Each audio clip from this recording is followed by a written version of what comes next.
నమస్తే అండి జగదేవి గారు. నమస్తే అమ్మా. అంటే కొన్ని మాటలు మనం మాట్లాడకూడదు, బట్ అంటారు కదా వెర్రి వేయి రకాలు అని. వేలం వెర్ర. అలాగా కొన్ని కొన్ని సందర్భాలు చూస్తుంటుంటే చాలా కోపం వస్తుంది నాకైతే. సొసైటీలో మనం ఉన్నప్పుడు మన హక్కుల గురించి మాట్లాడతాం, బట్ మన బాధ్యతల గురించి మర్చిపోతాం అంటారు సాధారణంగా. ఇప్పుడు ఎంత పెద్ద మాట నేను ఎందుకు వాడాల్సి వచ్చిందంటే హక్కులు బాధ్యతలు. ఫేమ్ అయిపోవడానికి ఏదన్నా పిచ్చి పని చేస్తున్నారు ఈ సందర్భంలో. నీకు నువ్వు ఏదన్నా చెయ్యి, అది పక్క వాళ్ళని ఇబ్బంది పెట్టకుండా ఉన్నంత వరకు అనిపిస్తుంది నాకు. ఒక ఆమె చూసారా, ఏదో రీల్ అంట, రైలు పట్టాల మీదకి కారు వేసుకొచ్చేసారు ఆమె. అసలు మనం బాధ్యతగా ఉండాలి కదండి. ఏదన్నా జరిగితే ఏంటి పరిస్థితి? నువ్వు కాదు, నీ వల్ల 10-20 మంది ప్రాణాలు గాల్లో కలిసిపోవు.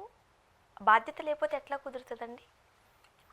మరి ముంబైలో ఒక అబ్బాయి అలాగే చేశాడు కదా, మైనర్ అబ్బాయి కారుతో ఒకటి తొక్కించాడు. తీరా చూస్తే వాడు శిక్షకి అర్హుడు కాదు, వాడికి ఏదో 300 పదాలతో వ్యాసం రాయమని చెప్పిందంట కోర్టు. అది శిక్ష అంట. అంటే ఒక్కోసారి కొన్నిసార్లు ఈ న్యాయస్థానాలు కూడా భలే డిఫరెంట్గా ఆలోచిస్తున్నాయేమో. ఈ దాన్ని ఏమంటారు, సోషల్ మీడియాలో వచ్చే రీల్స్ లాగా అనిపిస్తుంది. ఎందుకంటే ఇది చాలా వైరల్ కూడా అయింది అప్పుడు కూడా. ఇప్పుడు ఈమె ఎవరో పిచ్చి 16 రకాలు కాదండి, సోషల్ మీడియా వచ్చాక 1600 రకాలు అయిపోయింది పిచ్చి. ఎవరితో బెట్ కట్టిందో లేదంటే వైరల్ అంటే ఓవర్ నైట్ స్టార్ అయిపోవాలండి, అందరికీ తెలిసిపోవాలి. సైట్లో అసలు జనరల్గా ట్రాక్ మీద నడవడం కూడా నేరమే రైల్వే యాక్ట్ ప్రకారం. సో అట్లాంటిది కారుతో వీళ్ళు గ్యాంగ్ మ్యాన్లు అక్కడ పని చేసుకుంటే వాళ్ళు ఎవరో వీడియో కూడా తీసే ఆగాలన్నా కూడా ఆగట్లే. ఎదుటొచ్చిన ట్రైన్ ఆగిందంట కానీ కారు ఆగలేదంట. అలాంటి సందర్భాలు ఏమనిపిస్తుంది? అసలు ట్రైన్ ఆగపోవడం బెటర్ ఏమో అనిపిస్తుంది నాకు. లేదా ఏదైనా సూసైడ్ చేయడానికి వచ్చారా, ఇప్పుడు అలాగే చెప్తారులేండి.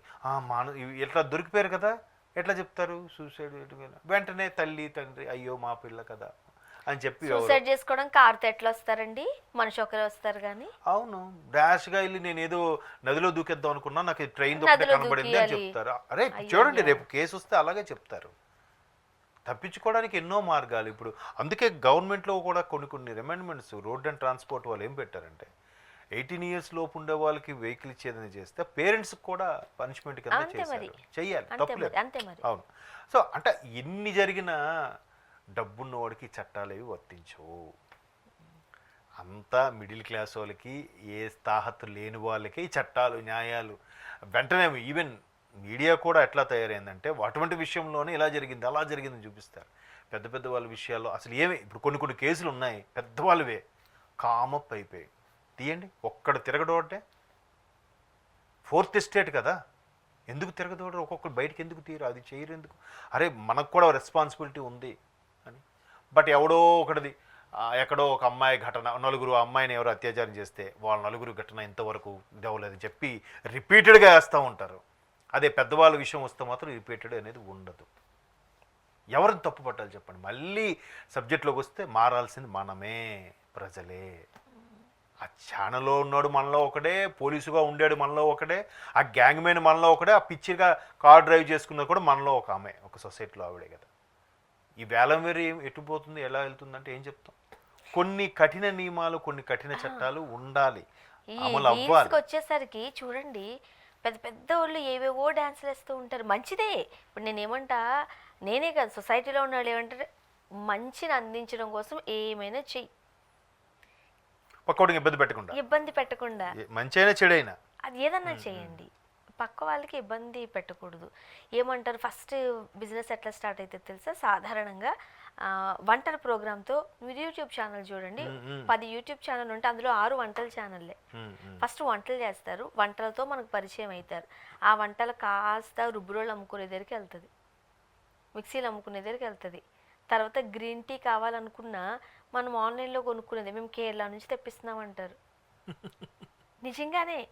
ఆ తర్వాత మా ఇంట్లో చేసే కారపొడి అంట, మన అమ్మమ్మలు, మన ఇంట్లో అమ్మలు కూడా చేస్తారు కారం పొడి, కానీ మనకు యూట్యూబ్లో దొరికే కారపొడే కావాలి. కారం అంటారు, పసుపు అంటారు. ఇవన్నీ ఆన్లైన్లో వంటలు చేసుకునే వాళ్ళు పెడుతున్న బిజినెస్లు. అప్పుడు నెక్స్ట్ చీరల బిజినెస్లోకి వెళ్తారు. మంచిదే, ఎవరి బిజినెస్ అలా చేసుకోవడంలో తప్పే లేదు, కానీ ఎలా చేస్తున్నారు?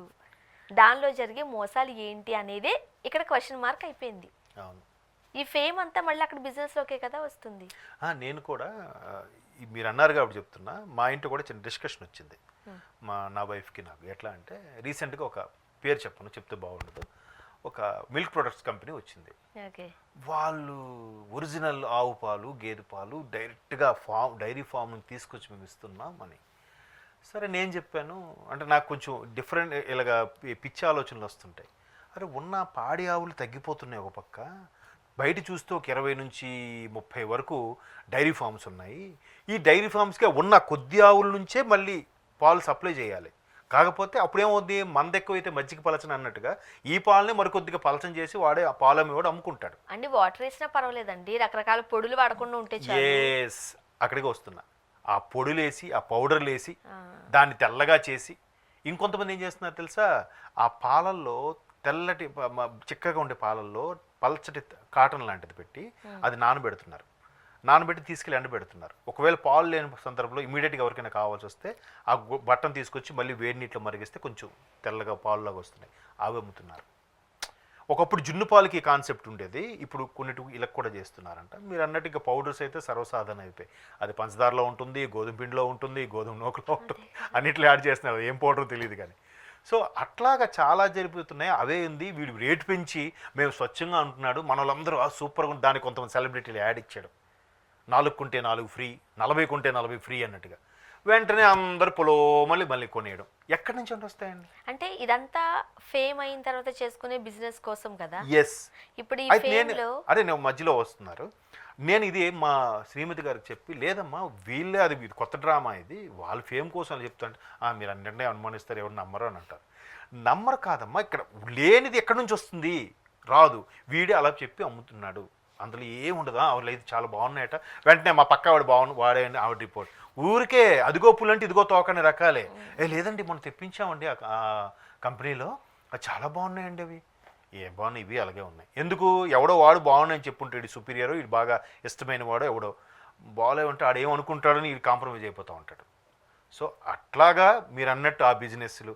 నేను ఆవిడ దగ్గరికి శారీ తెచ్చానండి, చాలా బాగుందండి, అసలు 600కి ఆ శారీ అంటే బయట చూస్తే 1500 లాగా ఉంటుందంటే, అమ్మా వీడియోడే చెప్తుంది, మనం కొనేద్దాం. కొన్నాక ఆవిడ చెప్పింది నిజమే, కానీ మరీ 1500 కాకపోయినా ఆ 1200 ప్రైస్ లాగా ఉంది అంటది ఈవిడ జెన్యూన్ ఒపీనియన్ చెప్పదు.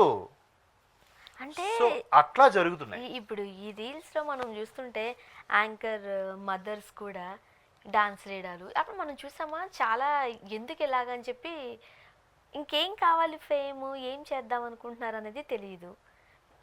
అదే కదా, అవన్నీ మొన్న అన్వేష్ గారు చెప్పిన తర్వాత తెలిసింది ఏంటంటే, మదర్లు చేయడం ఇవన్నీ కూడా ఇలా ఫేమ్ అయితే ఆ బెట్టింగ్ యాప్లకు మాకు ఆర్డర్స్ రావాలి, బిజినెస్ చేసుకోవాలి. ఎంత దారుణం అంటే, జనరల్గా అంబాసిడర్ లాగా లేదా సెలబ్రిటీ లాగా చేస్తారేమో అనుకున్నాను, కానీ ఆ బెట్టింగ్తో ఎవరినైతే సర్వనాశనం చేస్తున్నారో వాడి దాంట్లో కూడా కమిషన్ వస్తుందంటే వీళ్ళకి. అది ఎంత దారుణం చూడండి. మళ్ళీ ఫస్ట్ ఏదైతే స్టార్ట్ చేసే ఎండింగ్ కూడా అదే. మనకి మనం సంతోషంగా ఉండడానికి మనకు నచ్చినంత వరకు ఏమైనా చేసుకోవచ్చు, తప్పలేదు. కానీ అది పక్క వాళ్ళకి ఇబ్బంది కలగకూడదు, సొసైటీకి అదొక ఏమంటారు విపరీత పరిణామం కింద దారి తీయకూడదు, అంతే. Thank you.